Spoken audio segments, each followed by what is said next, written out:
Hello dear, welcome to YMT official YouTube channel. आज हम HP police constable की series में मॉक टेस्ट नंबर 8 करेंगे। इससे पहले मैं मॉक टेस्ट नंबर 7 तक अपलोड कर चुका हूँ। जिन भी स्टूडेंट्स ने वो 7 मॉक टेस्ट नहीं देखे हैं, वो जाके पहले वो 7 मॉक टेस्ट देखें, ताकि आपको सीरियल वाइज क्वेश्चन का अंदाज़ा लगे। और जिन स्टूडेंट्स की तैयारी अच्छी है, लगता है कि थोड़े कंसेप्ट अच्छे हैं, वो इसको एज ए मॉक टेस्ट भी लगा सकते हैं। वीडियो पॉज करके आप खुद अटेम्प्ट करके पूरी वीडियो देखने की ज़रूरत नहीं है। अगर किसी भी क्वेश्चन में आपको लग रहा है कि मैं इस क्वेश्चन में फंस रहा हूँ, तो जाके आप पूरी एक्सप्लेनेशन देखें, तभी देखें अगर आप फंस रहे हो। नहीं तो आप लोग सीधा वीडियो को पॉज करके सॉल्व करो और आगे बढ़ जाओ। ठीक है, चलो मैं आपको क्वेश्चन दिखा देता हूँ भाई। इसमें इस मॉक टेस्ट में मैं आपको बता देता हूँ, इस मॉक टेस्ट में भी आपके 20 क्वेश्चन रहेंगे, जो कि लेटेस्ट सिलेबस जो कि HPPSC वालों ने डिफाइन किया था, उसी बेस पे रहेगा। चलो शुरू करते हैं। मॉक टेस्ट नंबर 8 देखो, मैं आपको दिखा देता हूँ। ये पहली स्क्रीन है, ये दूसरी, ये तीसरी, चौथी और पांचवी। इसमें हमारे पास पूरे 20 क्वेश्चन है। सॉल्व करो, अगर आप से सॉल्व हो जाते हैं वीडियो देखने की ज़रूरत नहीं है। चलो सॉल्व कर लिया होगा, अब एक्सप्लेनेशन सुनो। देखो क्वेश्चन नंबर 1 क्या दिया आपकी स्क्रीन पे। 3 संख्याओं का औसत 45 है यदि पहली संख्या और दूसरी संख्या का अनुपात 4:5 है। 4:5 है और तीसरी संख्या 9 अधिक है पहली संख्या से।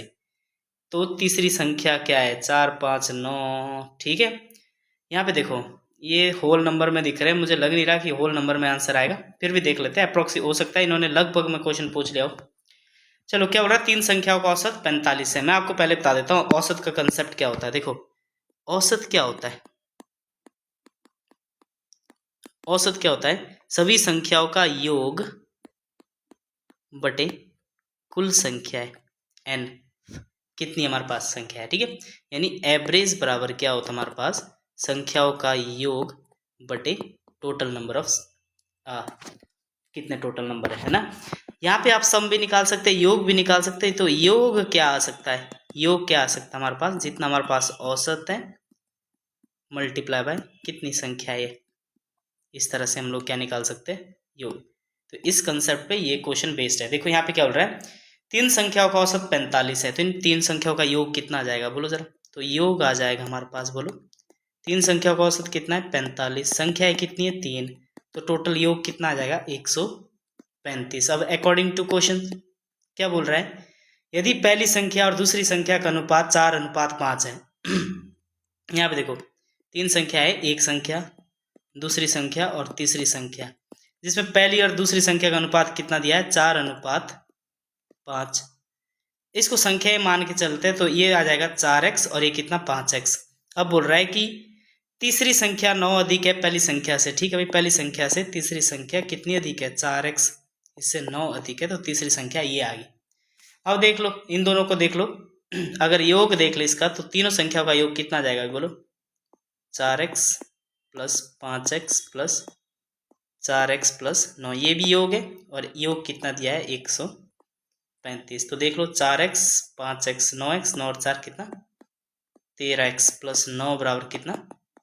135। तो यहाँ से 13x की वैल्यू कितनी है? 135 में से 9 घटा दो, 126। तो x की वैल्यू कितनी आएगी? 126 बटे 13। 13 से काट दो, 13 एकम 13, 13 9 में 117 होता है। कितना बचा? 9, 90, 13 छिके 78, कितना बचा? 12, 120, 13 9 में 117। एक्स की वैल्यू कितनी है हमारे पास? 9.69। देखो पॉइंट में आ रहा है, इन्होंने क्या बोल रहा, तो तीसरी संख्या ज्ञात करो। इसको अप्रोक्सीमेशन कर दो, इसको मैं मान के चल रहा हूँ कितना भाई? 9.69। तो इसको 9 से थोड़ा सा ज़्यादा ही मान के चलो, 9.69 कितना आएगा? 9.69 को देख लेते हैं, एक्स की वैल्यू कितनी? 9.69। क्या चाहिए आपको? तीसरी संख्या। तीसरी संख्या कितनी है? 4x plus 9। तो देख लो 4x की वैल्यू कितनी है? 9.69 और प्लस कितना है? 9।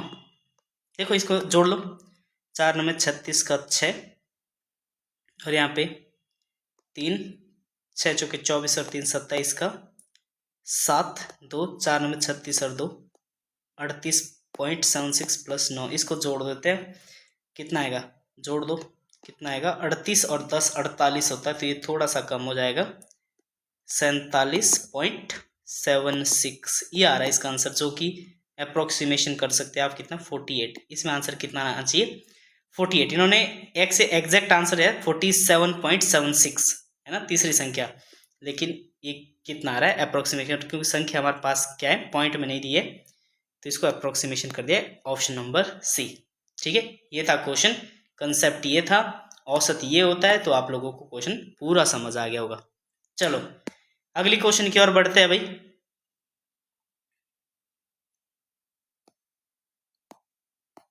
अगला क्वेश्चन क्या बोल रहा है, किसी वस्तु की कीमत 20% बढ़ाकर रुपए 720 कर दी जाती है, वास्तविक कीमत कितनी थी, कितनी बढ़ाई गई है, 20%। और 20% का मतलब आप समझते हो, 20% का मतलब क्या होता है, फ्रैक्शन में 1/5, तो ये होती है हमारे पास रियल प्राइस, और इसमें बढ़ाई या घटाई जाती है। तो देखो रियल प्राइस और अब में प्राइस कितना है, रियल प्राइस कितना है 5, एक बढ़ गया तो कितना, 5 से 6 हो गया, इसको रियल में मान के चल तो 5x और 6x, ताकि आपको सॉल्व करने में आसानी रहे।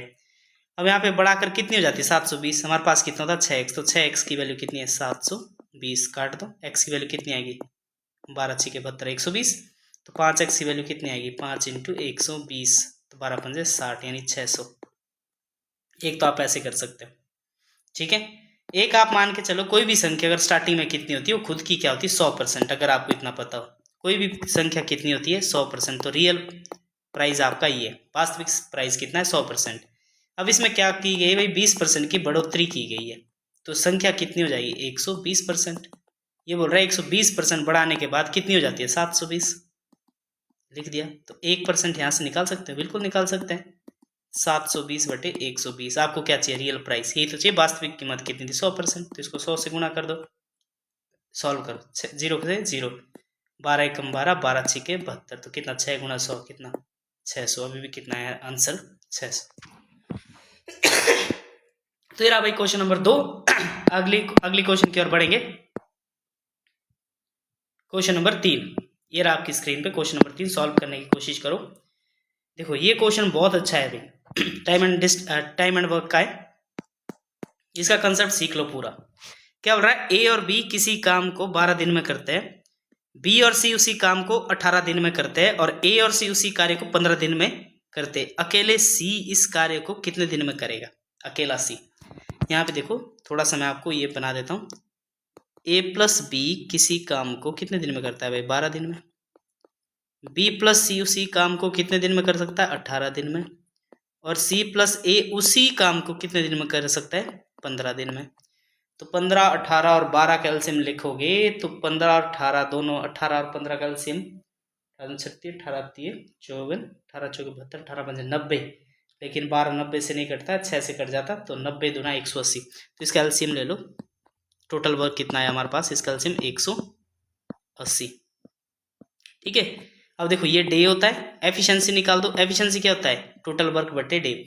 ए और बी 180 यूनिट काम को 12 दिन में कर सकते हैं, तो एक दिन में कितना करते हैं उसी को बोलते हैं एफिशिएंसी।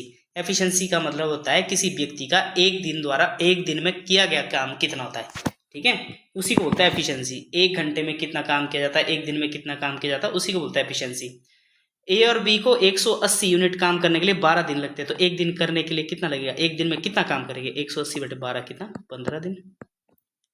यहाँ पे बी और सी की एफिशिएंसी कितना 180/18 कितना 10 दिन, और ए सी और ए को 180/15 कितना 12 दिन अगेन। ये आ गई इनकी एफिशिएंसी। इनकी एफिशिएंसी देख लो जरा, ये दोनों दो की मिला के, तो पहले तीनों की निकाल दो, इनको जोड़ो, ए और ए कितना 2, एक ये तो 2 ए हो जाएंगे, बी भी कितने 2, सी भी कितने 2, तो हम ऐसे लिख सकते हैं 2 × ए प्लस बी प्लस सी। इसको भी जोड़ दो एफिशिएंसी को भी, 15 और 10 25 और 12 37 होगी, तो ए प्लस बी प्लस सी की एफिशिएंसी तीनों की कितनी आएगी 37/2। अगर यहाँ पे पूछता तीनों मिलकर कितने दिन में काम करते, हम सीधा करते 180/37/2, आंसर आ जाता है। लेकिन इन्होंने ये नहीं पूछा, इन्होंने क्या पूछा है भाई ये बता दो सी अकेला कितने दिन में करेगा, तो सी अकेला कितने दिन में करेगा, तो सी को यहीं रहने दो, बाकी ए और बी की वैल्यू पुट कर दो। ए और बी की वैल्यू, ए और बी दोनों मिलकर कितने दिन में काम खत्म करते हैं भाई, एक दिन का काम ए और बी का कितना है 15, तो सी की एफिशिएंसी निकल जाएगी यहाँ से, कितना आएगी 37/2। ए और बी परले साइड को माइनस हो जाएगी कितना 15, तो सी की एफिशिएंसी निकल जाएगी यहाँ से 15 दूनी 30, यानी 37 माइनस 15 दूनी 30/2 कितना भाई 7/2। सी की एफिशिएंसी आएगी कितनी 7/2। अब सी का बोल रहा है कि सी बताओ कितने दिन में काम खत्म करेगा, तो सी कितने दिन में काम खत्म करेगा 180/7/2, दो ऊपर लिख देता हूँ मैं, तो कितना हो जाएगा 18 दूनी 36, यानी 360/7। सी का एक दिन का काम, वैसे आप बी का ए का किसी का भी निकाल सकते थे।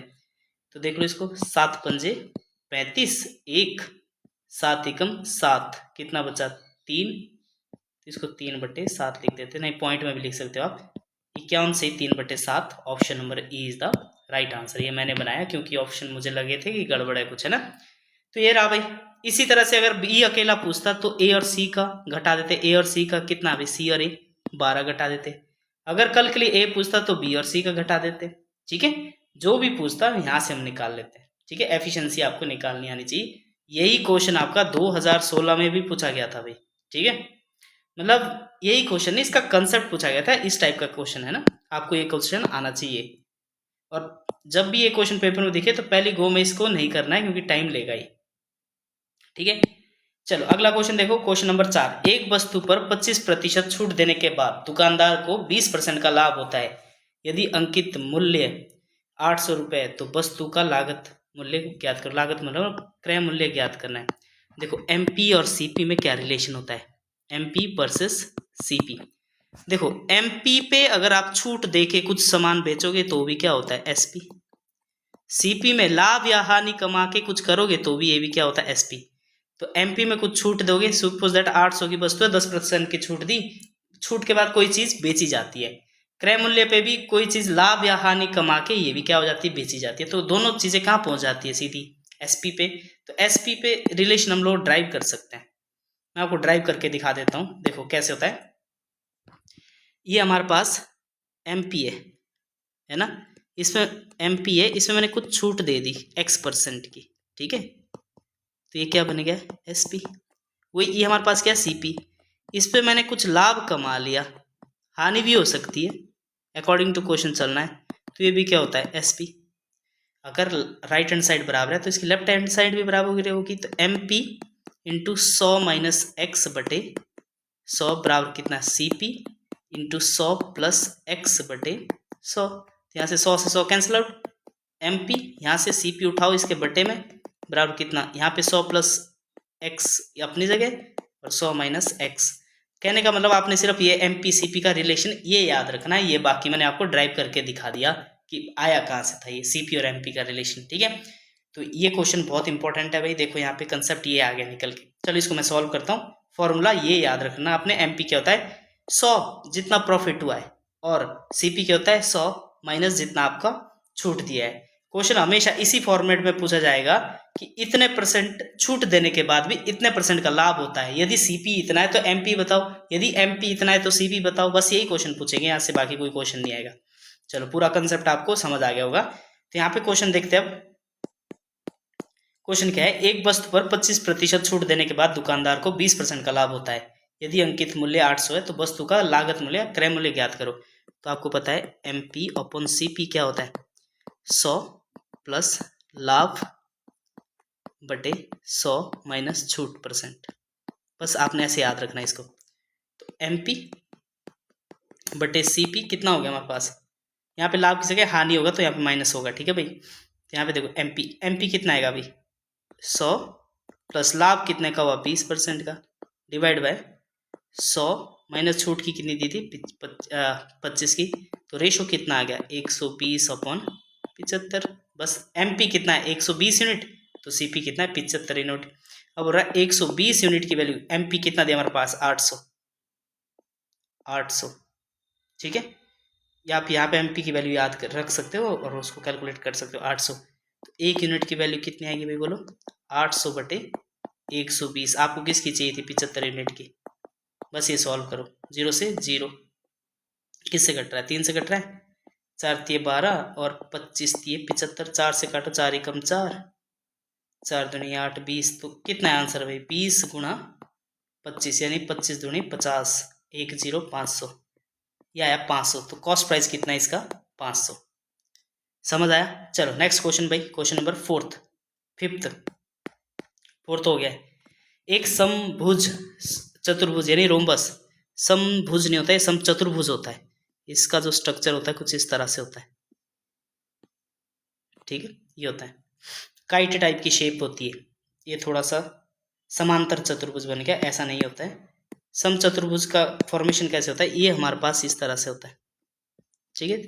आपने स्क्वायर देखा होगा, इसको यहाँ से टिल्ट करो तो ये कुछ इस तरह से बनता है। इसकी सारी भुजाएं बराबर होती है, ए और ए। इसके जो डायगोनल होते हैं आपस में 90 डिग्री पे कटते हैं भाई,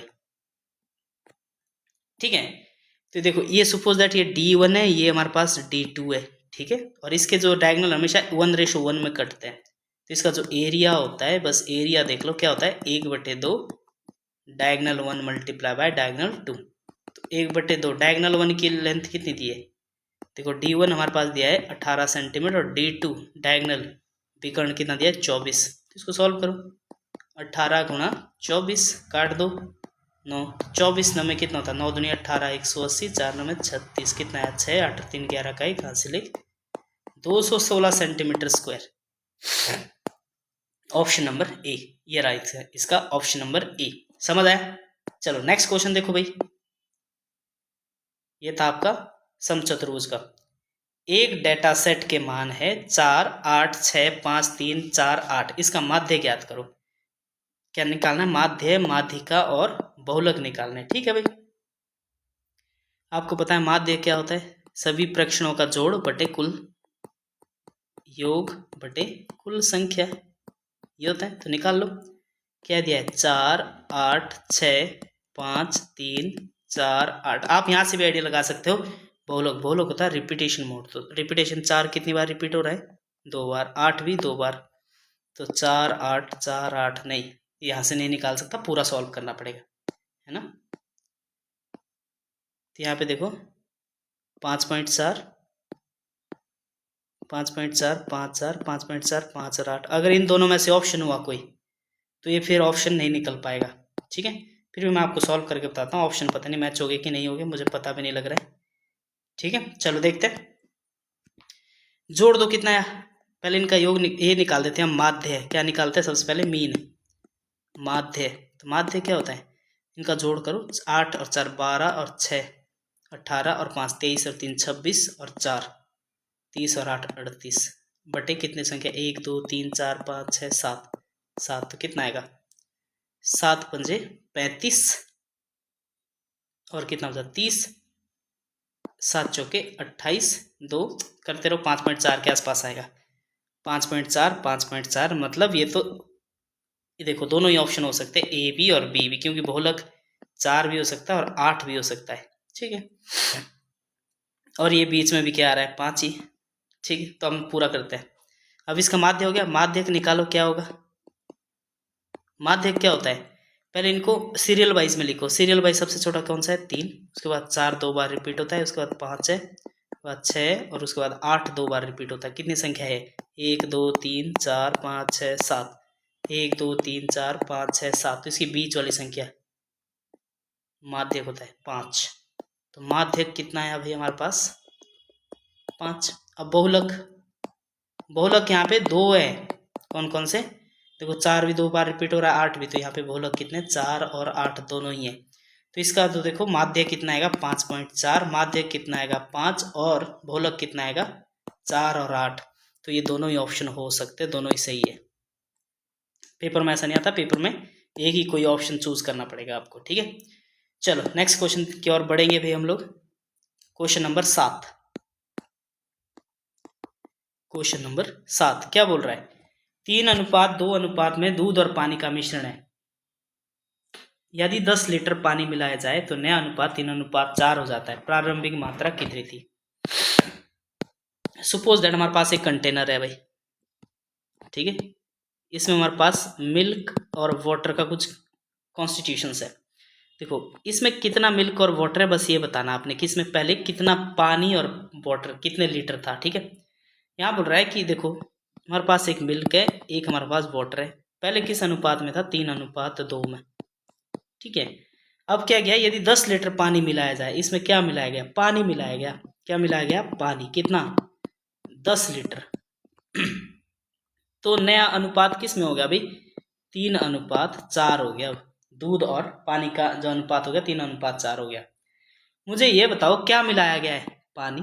अगर पानी मिलाया गया तो मिल्क का कॉन्स्टिट्यूशन जो पहले था वही होना चाहिए। दिख रहा है यहाँ पे भी पानी 3 लीटर है, यहाँ पे भी पानी कितना है? 3, सॉरी दूध, दूध मिल्क है ना। मिल्क यहाँ पे भी क्या है? 3 लीटर है, यहाँ पे भी 3 लीटर। क्यों? मिलाया क्या गया है? सिर्फ पानी। तो पानी चेंज होगा, दूध वैसा ही के वैसा रहेगा, उतना ही रहेगा दूध। उसमें सिर्फ क्या चेंज होगा कॉन्स्टिट्यूशन में? पानी चेंज हो गया। तो यहाँ पे पहले 3 लीटर था दूध, अब भी क्या है? 3 लीटर। पानी में चेंज आया। कितना? पहले 2 यूनिट था, अब कितना हो गया? 4 यूनिट। कितना बढ़ा है मेरे को बताओ? 2 यूनिट। हमारे अनुसार कितना बढ़ा है? 2 यूनिट। लेकिन एग्जामिनर बोलता है 2 यूनिट नहीं, कितना बढ़ा है? 10 लीटर। तो 1 यूनिट की वैल्यू कितनी आएगी? बोलो भाई फटाफट से। 1 यूनिट की वैल्यू आएगी 10/2। कितना? 5 यूनिट। अब इनिशियल में, स्टार्टिंग में पानी कितना था? स्टार्टिंग में पानी था ये 3 और 2 5, सॉरी पानी नहीं, दोनों ही मिल्क। और ये बोल रहा है प्रारंभिक मात्रा कितनी थी, मतलब टोटल मिल्क प्लस वाटर पहले कितना था हमारे पास? कितना था पहले? 3 और 2 5 यूनिट। ठीक है, 1 यूनिट की वैल्यू कितनी है? 5। तो 5 यूनिट की वैल्यू कितनी हो जाएगी हमारे पास? 5 × 5 कितना भाई? 25 लीटर था। ठीक है, तो पहले कितना था हमारे पास कॉन्स्टिट्यूशन इसका? 25 लीटर। ठीक है, समझ आया? चलो नेक्स्ट क्वेश्चन की ओर बढ़ते हैं भाई। क्या बोल रहा है?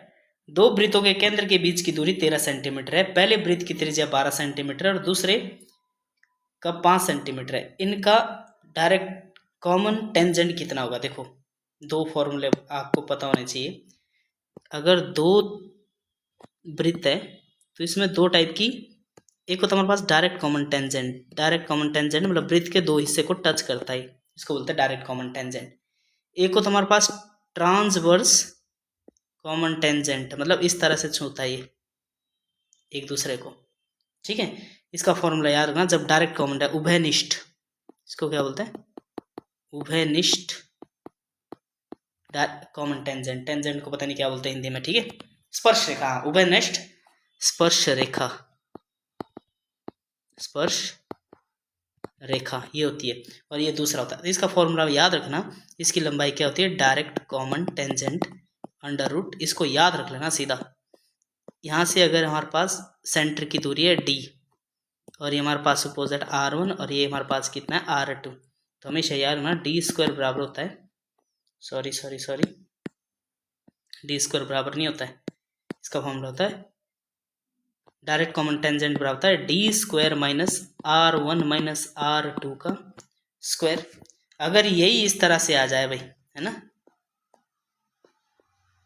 ये r1 है और ये हमारे पास क्या है? r2 और ये हमारे पास ट्रांसवर्स कॉमन टेंजेंट है, मतलब इस साइड को। तो TCT का फॉर्मूला क्या होता है? Under root d² minus r1 plus r2 का स्क्वायर। जो भी पूछेगा दोनों में से देख लेना। ये होता है हमारे पास डायरेक्ट कॉमन टेंजेंट और होता है हमारे पास ट्रांसवर्स कॉमन टेंजेंट। दोनों फॉर्मूले मैंने आपको लिखवा दिए, इसको कॉपी में नोट कर देना। ठीक है, अगर क्वेश्चन पूछ गया यहाँ से वृत्त से, तो यहाँ से देख लो। दो वृत्तों के केंद्र के बीच की दूरी 13 सेंटीमीटर है। पहले वृत्त की त्रिज्या 12 सेंटीमीटर और दूसरे की 5 सेंटीमीटर। इनका डायरेक्ट कॉमन टेंजेंट निकालो। ये वाला पूछा है। कौन से वाला? ये हमारे पास दो है, ये वाला। यहाँ पे इनके बीच की दूरी दी है इन्होंने, कितनी दी है? दो वृत्तों के केंद्रों के बीच, ये केंद्र है इनके दोनों के, 13 सेंटीमीटर। हमारे पास r1 कितना दिया है? r1 दिया है 12 सेंटीमीटर और दूसरे का 5 सेंटीमीटर। ये इस तरह से, ये r2 बराबर कितना? 5 सेंटीमीटर। तो ये बोल रहा है कि DCT निकालो। DCT तो हमारे पास पता है r1 बराबर है 12, r2 बराबर है 5 और डायरेक्ट ये डिस्टेंस कितना इनके बीच का? O1 और O2 अगर मान के चले तो ये 13 सेंटीमीटर। तो फॉर्मूला लगाओ जरा, क्या किसका? DCT तो होता है अंडर रूट d का square minus r1 minus r2 का स्क्वायर। तो इसको सॉल्व करेंगे, कितना आएगा? d² यानी 13 का स्क्वायर माइनस r1 कितना? 12 माइनस 5 का स्क्वायर। तो इसको अंडर रूट करेंगे 13 का स्क्वायर कितना था 169 माइनस 12 माइनस 5 क्या 7, 7 का स्क्वायर कितना 49, तो 169 माइनस 49 9 में से 9 हो गया 0, 16 में से 4 गया 12, 120 अंडर रूट 120, ये आया इसका आंसर। ठीक है, ये था क्वेश्चन नंबर 8। चलो क्वेश्चन नंबर 9 की ओर चलो भाई। देखो एक व्यक्ति 60 किलोमीटर की दूरी को 40 किलोमीटर प्रति घंटे की गति से जाता है और 30 किलोमीटर प्रति घंटे की गति से लौटता है, उसकी औसत गति क्या है? देखो थोड़ा सा आपको उलझाया हुआ है, इन्होंने ये दे दिया। यहाँ पे देखो कोई व्यक्ति है, इतना डिस्टेंस, इसके बीच की जो डिस्टेंस है वो क्या बोल रहा है 60 किलोमीटर है ना। तो जाता किसकी स्पीड से 40 किलोमीटर पर आवर और आता किसकी स्पीड से 30 किलोमीटर पर आवर। गुड। तो देखो जब भी कभी डिस्टेंस सेम हो, मैंने आपको यही कंसेप्ट बताया था कि दो स्थान के बीच की जब डिस्टेंस बराबर हो तो हमेशा उनकी एवरेज जो स्पीड होती है वो हमेशा क्या होती है 2 × S1 मल्टीप्लाई बाय S2 बटे S1 प्लस S2। जब एक साइड से जा रहा और वापिस आ रहा वहीं से डिस्टेंस उतना ही, तो इतना होता है, तो कुछ नहीं निकाल दो क्या 2 × ये 60 ऐसे ही दे दिया है बस। ठीक है, नहीं भी बोलता है ऐसे बोलता है घर से स्कूल, स्कूल से घर, तो भी हम समझ आते हैं। S1 कितना है 40, S2 कितना है 30 बटे कितना S1 40 प्लस 30। सॉल्व करो, कोई भी कर सकता है। 2 × 40 × 30 और यहाँ पे कितना बचा भाई 2, सॉरी 40 प्लस 30 कितना होता है 70। इसको 1 0 कट गई, कितना आएगा 2 4 3 12 120 तो नहीं 240 बटे 7। ठीक है, काटा पीटी करो, हाँ पॉइंट में ही आ रहा आंसर। 7 एकम 7, यहाँ पे देखो 7 × 21 3 7 चौके 28 कितना बचा 2 7 तो नहीं 14 6 7 8 56 या 34.8 किलोमीटर पर आवर, ये आ गई स्पीड। ठीक है, समझ आया? चलो समझ आ गया तो नेक्स्ट क्वेश्चन की ओर चलते बड़े ही। चलो ये वाला देखो क्या बोल रहा है, एक शंकु की त्रिज्या, देखो मैं आपको शंकु दिखाता हूँ बढ़िया सा। शंकु यहाँ से मिलेगा भाई, हाँ शंकु है, तो ये रहा शंकु। आपको ड्रॉ करके दिखा देता हूँ शंकु कैसा होता है। ये होता है शंकु। ठीक है, शंकु में क्या क्या होता है देखो, ये होती है हमारे पास ऊंचाई h, ये होता है त्रिज्या r, और इनके बीच का जो एंगल बनता है वो 90 डिग्री का बनता है हमेशा। तो ये हमेशा क्या होता है, ये ऊंचाई होती है, ये हमारे पास कर्ण होता है l। ठीक है, अगर कभी भी इसका क्षेत्रफल निकाले यानी एरिया निकाले तो हमेशा क्या होता है पाई आर एल। ये तीन चीजें चाहिए होती है हमारे पास, तिर्यक ऊंचाई, रेडियस चाहिए होती है, ऊंचाई होती है हमारे पास जब हमारे पास आयतन निकालना होता है। तो यहाँ पे देखते क्या बोल रहा है उसका पृष्ठीय क्षेत्रफल, तो ये वाला फॉर्मूला लगेगा पाई आर एल। तो देखो जरा एल तो हमारे पास दिया ही नहीं है, तो एल क्या निकलेंगे, यहाँ से पाइथागोरस थ्योरम लगा लो। एल का फॉर्मूला कैसे निकाले, L is under root h² plus r²। यहाँ पे देखो h कितना दिया है, यहाँ पे त्रिज्या दी हमारे पास कितना 5 और ऊंचाई दी हमारे पास कितनी 12 सेंटीमीटर। तो एल निकाल सकते हैं, बिल्कुल निकाल सकते हैं। एच कितना है 12² प्लस आर कितना है 5²। आपको ऐसे याद होना चाहिए सीधा, तो ट्रिपलेट 12 12 कितना 144 प्लस 5 पंजे 25, विच इम्प्लाइज कितना है हमारे पास 4 और 5 9 169, जो कि किसका होता है 13 का। तो एल कितनी आई भाई 13। बाकी का काम अब शुरू करना है। एरिया क्या होता है पुट करो, पाई की वैल्यू क्या, जब तक नहीं बोला 3.14 तब तक आपने यूज नहीं करना 3.14। ठीक है, पाई की वैल्यू यहाँ पे कितनी दी है 3.14। ठीक है, यूज कर लेंगे। एरिया कितना है हमारे पास, पाई की वैल्यू 3.14 गुणा त्रिज्या कितनी है 5 सेंटीमीटर, आर कितनी है 13, बस इसको गुणा करना, कितना आएगा 3.14 गुणा 13 पंजे 65, बस इसको गुणा कर दो। पॉइंट भूल जाओ पहले थोड़ी देर के लिए।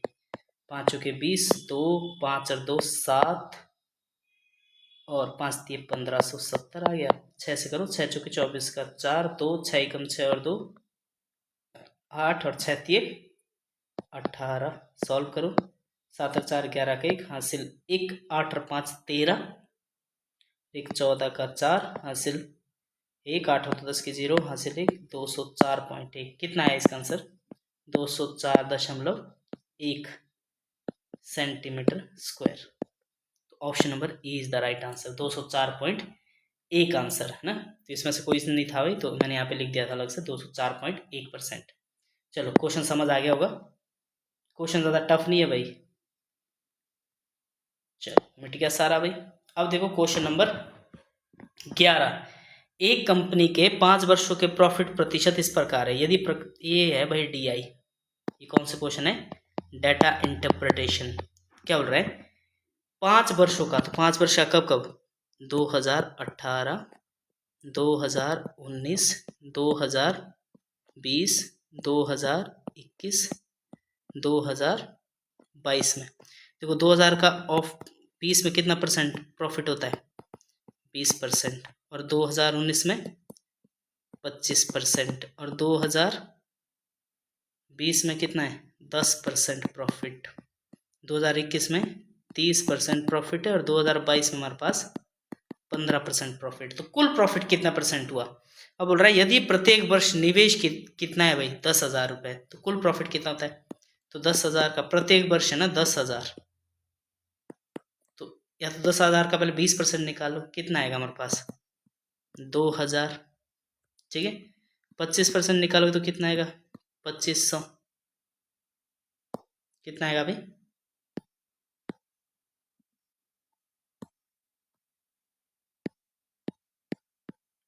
देखो 20% निकालोगे तो कितना आएगा 20, 2 0 कैंसिल हो जाएगी, 2,000, ये कितना 2,500, 10% कितना 10%, तो 1,000, 30% कितना 3,000, और 15% कितना 1,500, ठीक है। तो इसको ऐड अप करो, कितना आएगा 20 और 10 30, और 30 60, 60 और 40 10,000।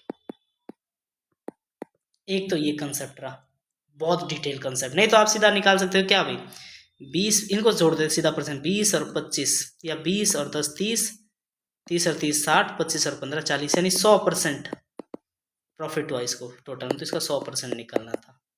2 0 0 तो कितना 10,000, समझ आया। तो इसका कितना आंसर है, कहाँ गया भाई, ऑप्शन ए 10,000, ठीक है। आई होप समझ गया, DI का क्वेश्चन था, थोड़ा सा टफर साइड में था भाई क्वेश्चन, मतलब टफर साइड नहीं, अगर आपको समझ आ गया तो आप इसको जल्दी निकाल सकते, थोड़ा सा लंबा था क्वेश्चन, ऐसे बोल सकते हो आप इसको। क्वेश्चन नंबर 12 देखो जरा, क्या बोल रहा है, किसी राशि पर 2 वर्षों के लिए 10% वार्षिक दर से साधारण ब्याज और चक्रवृद्धि ब्याज का अंतर 63 है, मूलधन ज्ञात करो। देखो फॉर्मूला याद करो, फॉर्मूला लिखो फटाफट से, क्या होता है, 2 वर्ष का यानी CI2 माइनस SI2, 2 वर्ष के चक्रवृद्धि और सिंपल इंटरेस्ट यानी साधारण ब्याज में क्या डिफरेंस होता है, याद रखना P इंटू R बटे 100 का स्क्वायर होता है, ये होता है। अब देखो CI2 माइनस SI2 की वैल्यू हमारे पास दिया है, कितना दिया हमारे पास 63 है, तो क्या निकालना हमने, मूलधन निकाल देंगे। क्या होता है CI2 SI2, principal into R, R कितना दिया हमारे पास, रेट है 10%, तो इसको 10 बटा 100 का पावर 2, कितना 63, तो P इंटू 1 0 से 1 0 कैंसिल होगी, 1 बटे 10 का स्क्वायर बराबर है 63, तो प्रिंसिपल मल्टीप्लाई हुआ 1 बटे 10 का स्क्वायर कितना आएगा 1 बटे 100 बराबर कितना 63, तो प्रिंसिपल कितना आएगा 63, 100 परले साइड को गुणा में हो जाएगा, तो कितना आया 6300 रुपये, ठीक है। ये याद रख लेना भाई। ये होता है 2 वर्ष का। अगर 3 वर्ष का पूछे तो उसके लिए फॉर्मूला होता है CI3 माइनस SI3 बराबर कितना होता है, P इंटू 1 प्लस R बटे 100 का स्क्वायर इंटू, ठीक है, 3 प्लस R बटे 100, ये होता है, ठीक है।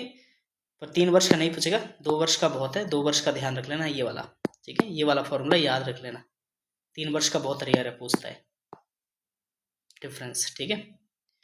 चलो नेक्स्ट क्वेश्चन की ओर बढ़ेंगे अगली स्लाइड में। अच्छा 12 क्वेश्चन हो गए, तो इसका आंसर कितना था भाई 6300, आंसर था ये बी।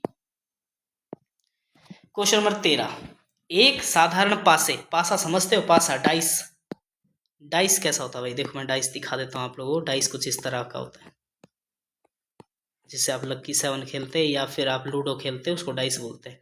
इसमें इस तरह से होते हैं 1 2 3 4 5 6, ऐसे लिखे होते हैं 6।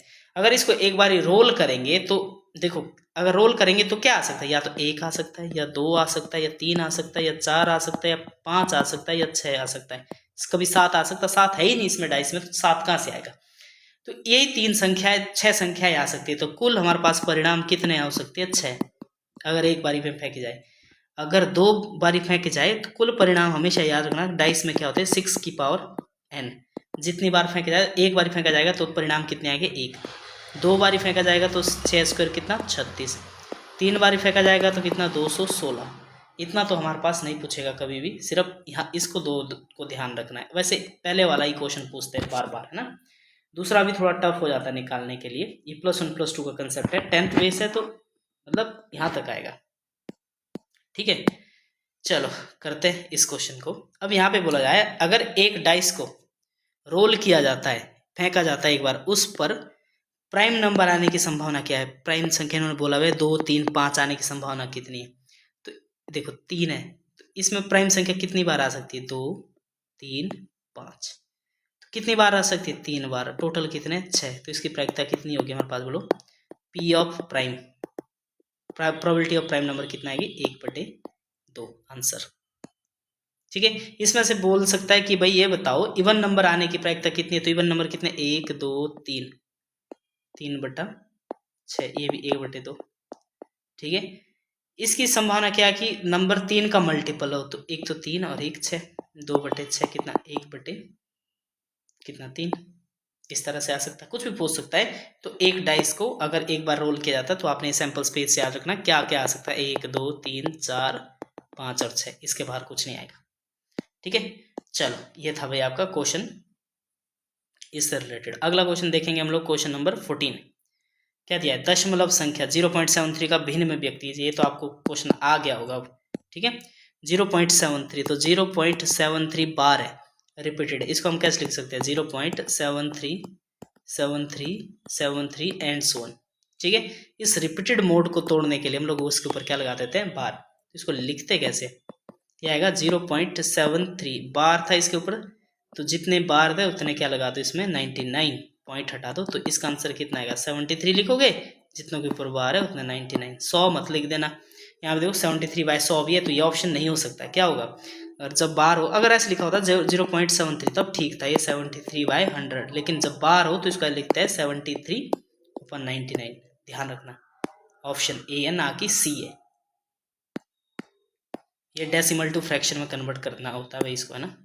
चलो नेक्स्ट क्वेश्चन की ओर चलेंगे भाई, क्वेश्चन नंबर 15। एक ट्रेन 100 मीटर लंबे प्लेटफॉर्म को 20 सेकंड में पार करती है और एक खंबे को 10 सेकंड में पार करती है। ट्रेन की लंबाई ज्ञात करो। देखो ये हमारे पास एक तो प्लेटफॉर्म है जिसकी लंबाई है 100 मीटर। एक हमारे पास क्या है खंबा, इसकी कोई मोटाई नहीं होती। अभी ये ट्रेन को पास कर रही है, स्पीड सेम है इसकी, है ना। ट्रेन है, इसकी लंबाई मान चलो x मीटर, स्पीड सेम है, ठीक है।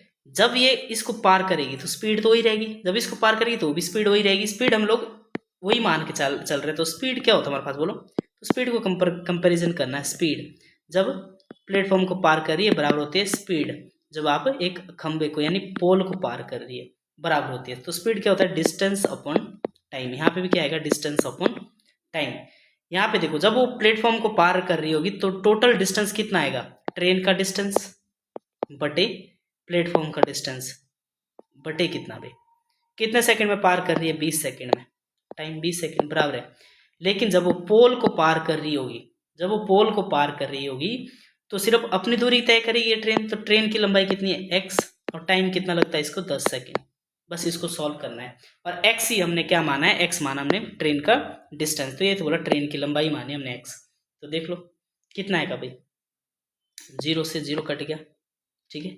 अब इसको ऐसे सॉल्व करेंगे तो कितना आएगा x + 100 बराबर कितना 2x। x इस साइड को ले जाओ, 100 बराबर है 2x - x। ट्रेन की लंबाई कितनी है 100 मीटर, ठीक है। समझ आया, बहुत अच्छा क्वेश्चन था। आज बहुत अच्छे अच्छे क्वेश्चन है भाई, सॉल्व करने में आज आपको हो सकता थोड़ी सी तकलीफ हो, ठीक है। पेपर थोड़ा सा अच्छा लेवल का बनाया है आज। Question number 16। क्वेश्चन नंबर 16 कह रहा है एक समबाहु त्रिभुज की प्रत्येक भुजा की लंबाई 12 सेंटीमीटर, इसका क्षेत्रफल ज्ञात करो। समबाहु त्रिभुज दिखाता हूं मैं आपको क्या होता है, ऐसे वाला जिसकी तीनों भुजाएं क्या होती है भाई बराबर होती है। देखो ए पी सी, समबाहु त्रिभुज की अगर ये भुजा ए है, ये भी ए है और ये भी ए है, इसका एरिया क्या होता है भाई, एरिया बता दो, क्या होता है, √3/4 इंटू ए स्क्वायर, है ना। अब यहाँ पे लंबाई कितनी है, ए की वैल्यू दी है 12 सेंटीमीटर है, ठीक है। तो क्षेत्रफल निकालो, बिल्कुल निकालो भाई, निकालो।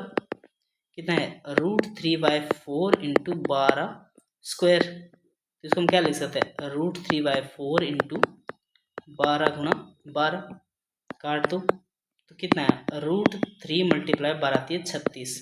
अब एग्जामिनर ने कर दिया आपको तंग, तंग क्या कर दिया, √3 में नहीं दिया है, तो आपको पता होना चाहिए √3 की वैल्यू क्या होती है, 1.734, बहुत लंबा होता है, हम लोग 1.73 तक कैलकुलेट कर लेते हैं, उसके बाद उसको थोड़ा सा अप्रोक्स करना पड़ेगा, है ना, थोड़ा आसपास, मतलब वैल्यू निकल जाएगी थोड़ी आसपास के, उसको वैल्यू उठा लेंगे हम लोग, है ना। 62.35, 62.35 एक ही ऑप्शन रखा है, ठीक है, ऑप्शन चेंज करने की नौबत भी नहीं आई इनको। चलो देख लेते हैं हम लोग आंसर, अप्रोक्सीमेशन पहुंच जाएंगे हम वहाँ तक। तो √3 क्या होता है, 1.73, तो ये कभी खत्म नहीं होता है, बस मैंने इससे कैलकुलेट किया, थोड़ा सा अप्रोक्स कर लेंगे। तो इसको पॉइंट को भूल जाओ, मैं 173 को 36 से गुणा कर रहा हूँ, पहले 6 18 का 8 हासिल 1, 7 6 के 42 और 1 43 का 3 4 6 एकम 6 और 4 10, 3 तिये 9 7 तिये 21 2 और 3 एकम 3 और 2 5, देखते हैं कहाँ तक पहुँचती है, 8 9 और 3 कितना हो गए, 12 का 2 हासिल 1 2 5 और 1 62.28, मतलब इसके करीब करीब आ गया, 62.28, क्योंकि पॉइंट था 62.28 से थोड़ा सा बड़ा आएगा, क्योंकि हमने यहाँ पे वैल्यूज नेगलेक्ट किए थोड़ी सी, तो 62.28 से थोड़ा सा बड़ा क्या होता है, 62.35, ये दोनों ही ऑप्शन हो सकते हैं, एक ही ऑप्शन रखते हैं इन्होंने, थोड़ा सा चेंज कर लेता है ना, यहाँ पे 66 कर देता कुछ, ठीक है, 62.35 हो गया इसका आंसर, ठीक है। जब कभी ऐसे यहाँ तक पूछना होना चाहिए क्वेश्चन, क्योंकि इन्होंने थोड़ा सा तंग कर दिया, तो आपको वैल्यू थोड़ी सी याद रखनी है, √2 कभी पूछे तो ये होता है 1.4, मतलब कैलकुलेट कर लेना, अप्रोक्सीमेशन आपका आंसर मिल जाएगा। अगर कभी √3 फंसता है तो उसकी वैल्यू होती है 1.73 एंड सो ऑन, ये खत्म तो कभी नहीं होती है, ठीक है, क्योंकि ये सारी सारी क्या होती है, परिमेय संख्या होती है, अपरिमेय संख्याएं होती है, ठीक है, अपरिमेय मतलब नेक्स्ट क्वेश्चन, ठीक है, मतलब नहीं है, मतलब नेक्स्ट क्वेश्चन बोल रहा हूँ, ठीक है। चलो नेक्स्ट क्वेश्चन क्या दिया है, यदि 4x - 5, देखो फिर से अच्छा क्वेश्चन है एक, मतलब आज सेट बहुत अच्छा है। यदि 4x - 5, क्वेश्चन क्या दिया है, 4x - 5 बटे 3 बराबर है 2x + 7 बराबर है 5, तो x का मान ज्ञात करना, ठीक है, कुछ नहीं है, जब ऐसा क्वेश्चन आए इस तरह से कर दो, कितना आएगा, 5 चौके 20x - 5 पंजे 25 बराबर कितना, 3 दूनी 6x + 7 दिए 21, 6x भी साइड को लाओ, कितना बचेगा, 20 में से 6x गया कितना, 14x बराबर कितना, 21 + 25, ठीक है। तो यहाँ पे बचा 14x बराबर है, देखो 6x आया ना इस साइड को, 20 में से 6 गया तो 14 ही बचा, और यहाँ पे माइनस का परले साइड का प्लस का हो गया, तो कितना बच गया, 46, ठीक है। तो x की वैल्यू 5 और 1 6, 2 और 2 4, 46 बटे 14, कट रहा है, 2 से कट रहा है 23, और यहाँ पे 7, तो आंसर होना चाहिए 23 बटे 7, ऑप्शन ए। चलो नेक्स्ट क्वेश्चन की ओर बढ़ेंगे भाई, नेक्स्ट क्वेश्चन क्या दिया है हमारे पास, यदि a + b बराबर 7 और ए बी बराबर 10, तो a² + b², तुम्हारे को क्या एक फॉर्मूला पूछा है सिंपल सा, एग्जामिनर चेक कर रहा है आपको भाई कि आता है आपको कि नहीं आता है, कौन सा फॉर्मूला, a + b का होल स्क्वायर, क्या होता है भाई बोलो, a का स्क्वायर प्लस b का स्क्वायर प्लस 2ab, क्या निकाला इन्होंने, a² + b², ये पूछ रहा है, इसकी वैल्यू बता दो, ठीक है। a + b की वैल्यू दी है कितनी है, 7, ठीक है, पुट कर दो, 7 का स्क्वायर, ये निकालना आपको a² + b² प्लस 2 इंटू ए और बी की वैल्यू कितनी दी आपको, 10 दी है, ठीक है, कितना आएगा, 7 स्क्वायर कितना 49 बराबर है a² + b², ये तो आपको निकालना है, प्लस 20, तो कितना आएगा भाई, यहाँ से थोड़ा सा मैं ऐसे कर लूँ,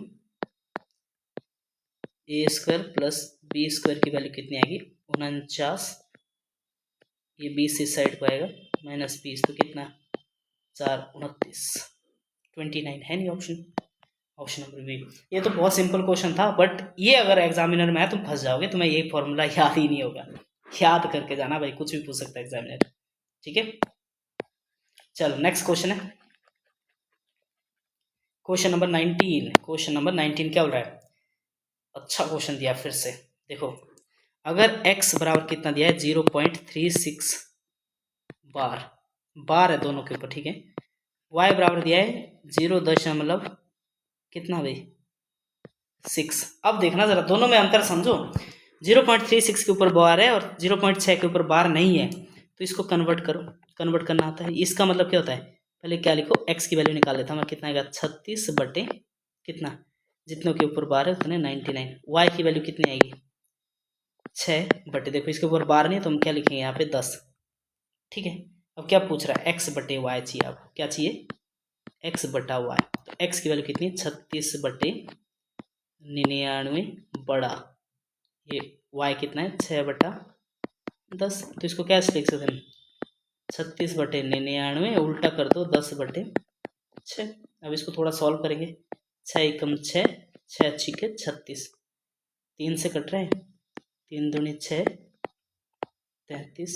अब नहीं कट रहा, शायद नहीं कट रहा है, तो 2 गुना 10 कितना होता है 20, 33 गुना 1 कितना 33, 20 बटे 33, 20 बटा 33, बिल्कुल option number A is the right answer. बहुत भयंकर क्वेश्चन था भाई, इसको देखना जरा कैसे किया है मैंने, एक बार फिर खुद करना सॉल्व इसको, एक बार सॉल्यूशन देके फिर से ट्राई करो एक बार फिर से ना, ऑप्शन मैंने आपको समझा दिए। चलो क्वेश्चन नंबर लास्ट बचा हमारे पास, क्वेश्चन नंबर 20 इस सीरीज का। आई होप आप लोगों को समझ आएगा। देखो, एक लड़का स्कूल जाते समय पूरी दूरी का आधा भाग, पूरी दूरी का आधा भाग 6 किलोमीटर पर आवर की गति से तय करता है और शेष आधा 3 किलोमीटर पर आवर की गति से तय करता है। स्कूल तक की दूरी 12 किलोमीटर है। दे दिया उन्होंने पूरा वो आधा भाग, ठीक है, आधा भाग ही दे दिया उन्होंने। कितना है आधा भाग भाई, समझ आया? आधा भाग है 12 का आधा कितना 6 किलोमीटर। ये बोल रहा है कि एक स्टूडेंट है, ये घर है और ये इसका क्या है बच्चे का स्कूल, ठीक है। टोटल डिस्टेंस यहाँ की 12, तो उसकी क्या पूछी, औसत चाल पूछी, क्या औसत गति पूछी। तो औसत क्या चाल होती है आपको पता होगा, औसत चाल, औसत चाल होती है कुल तय की गई दूरी बटा कुल लिया गया समय, ये होता है कुल दूरी। आधा, आधा कितना होता है 12 का 6 किलोमीटर प्लस, इसकी जरूरत नहीं है, कुल तय की गई दूरी तो उसने 12 किलोमीटर ही चली ना, कुल दूरी कितनी 12 किलोमीटर।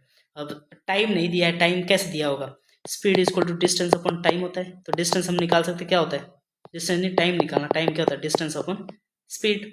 डिस्टेंस कितना 12 का आधा कितना 6 किलोमीटर, आधी दूरी तय की उसने 6 किलोमीटर पर आवर से, 6 किलोमीटर पर आवर से प्लस, यही तो था डिस्टेंस अपॉन स्पीड, टाइम नहीं लिख रहे हम लोग। और शेष आधी 3 किलोमीटर पर आवर की, शेष आधी कितना मतलब 12 6 तो आधी होगी, 6 कितने 3 किलोमीटर पर आवर से, टोटल कितना आएगा 12, इसको काट दो 1 और यहाँ पे 2, कितना 1 प्लस 2, 1 प्लस 2 कितना आया भाई 12 बटे 3। कितने की स्पीड से चल रहा हो वैसे 4 किलोमीटर पर आवर, तो उसकी औसत चाल कितनी है 4 किलोमीटर पर आवर। ये रहा ऑप्शन नंबर ए। तो ये था भाई मॉक टेस्ट नंबर 8 आपका। आई होप आप लोगों ने एंजॉय किया होगा। वीडियो भी थोड़ी सी लंबी बनी है, वीडियो लंबी बनने का कारण भी है क्योंकि क्वेश्चन आज बहुत अच्छे लेवल के थे भाई। इसको सॉल्व करके देखो, ऐसे क्वेश्चन अगर आपसे बन पा रहे हैं मतलब आपकी तैयारी स्ट्रांग है, अगर नहीं बन पा रहे हैं तो मतलब ऐसा नहीं है कि आप में कमी है, मतलब ये पेपर ही ऐसा था, थोड़ा सा मैंने टफर लेवल पे सेट किया था, ठीक है। चलो भाई मिलते हैं अगली वीडियो में, ठीक है। हंसते रहो मुस्कुराते रहो, आपका फेस स्माइल ही होना चाहिए। एक चीज़ और भाई, नींद पूरी लो, ठीक है, नींद के साथ कॉम्प्रोमाइज़ मत करना। अगर आप नींद बिल्कुल भी थोड़ी सी आधी रखते हैं तो आपका दूसरा दिन भी खराब जा रहा है और आप एक दिन और 1 घंटा भी एफर्ड नहीं कर सकते उस टाइम, क्योंकि आपके पास बहुत कम टाइम बचा है। 15 जून बिल्कुल नियर बाय है, आपका एग्ज़ाम बिल्कुल होने वाला है। यही कुछ 10-12 दिन आपको डिसाइड करेंगे कि आपने किस तरह से आपको अपने डिसिप्लिन में कैसे मेंटेन करते हो भाई, ठीक है। एग्ज़ाम बड़ी चीज़ नहीं है, बड़ी चीज़ है आपको इसको किस तरह से देखते हो, ठीक है। तो कुछ टाइम तक है, थोड़ा सा इन्जॉयमेंट कम करो और पढ़ाई पे थोड़ा ध्यान दो और थोड़ा रिलैक्स भी रहो, ठीक है। अपना हेल्थ का ध्यान रखो। मिलते हैं अगली वीडियो में इसी एनर्जी के साथ, कुछ ऐसा ही क्वेश्चन पेपर होगा, question number mock test number 9 में। तब तक अपना ध्यान रखो। Thank you and have a nice day.